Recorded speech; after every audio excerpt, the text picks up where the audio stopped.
بسم اللہ الرحمن الرحیم. عزیز طلباء و طالبات، السلام علیکم ورحمۃ اللہ وبرکاتہ. درجہ ساتویں کے بہارستانی اردو کے ایک سبق نیوٹن کا کارنامہ، اس کے بارے میں ہم نے کل چند باتیں پڑھی ہیں. آج ہم اسے آگے بڑھنے کی کوشش کریں گے. آخری بات جو میں نے کل آپ کو بتائی وہ یہ تھی کہ اس کی ماں اسے مصور بنانا چاہتی تھی، نہ کہ ایک سائنسدان.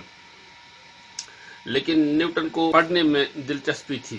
اس کو کھیتی کے کام میں لگا دیا گیا، لیکن وہ چوری چھپے کتابیں پڑھتا تھا. اور اس کے چچا نے اسے ایک دن دیکھا کہ وہ چوری چھپے کتابیں پڑھتا تھا. چوری چھپے کتابیں پڑھتے دیکھ کر اس کے چچا نے کہا کہ تم آوارہ گرد بنو گے یا ایک عظیم انسان. یہ بات جب اس نے اپنی ماں کے سامنے بیان کی تو اس کی ماں اس کو کیمبرج بھیجنے پر رضامند ہو گئی.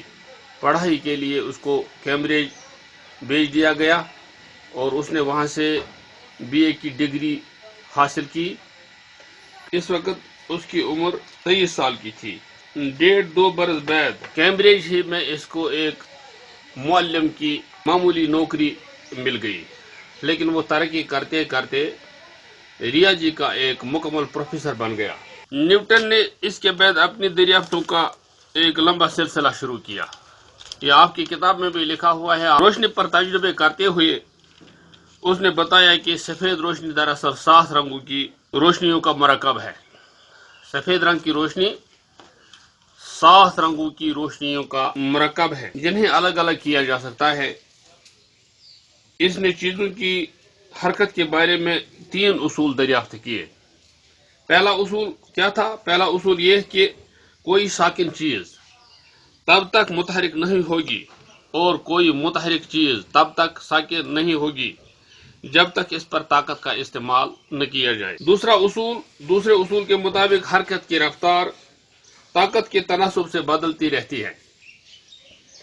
تیسرے اصول میں اس نے بتایا کہ ہر عمل کا مساوی اور الٹا رد عمل ہوتا ہے.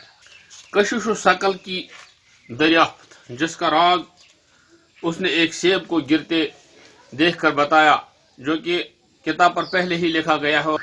نیوٹن کا سائنس کی دنیا کو سب سے قیمتی تحفہ تھا. اس نے بتایا کہ مادہ کا ہر ذرہ دوسرے ذرے کو اپنی طرف کھینچتا ہے.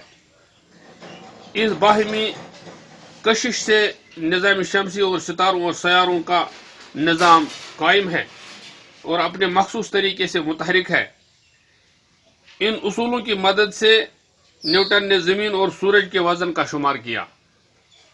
سمندری جوار بھاٹا کو بھی اس نے چاند اور سورج کی کشش کا نتیجہ قرار دیا. اس کے بعد ہم انشاءاللہ دوسرے سبق میں آگے بڑھنے کی کوشش کریں گے. والسلام علیکم ورحمۃ اللہ.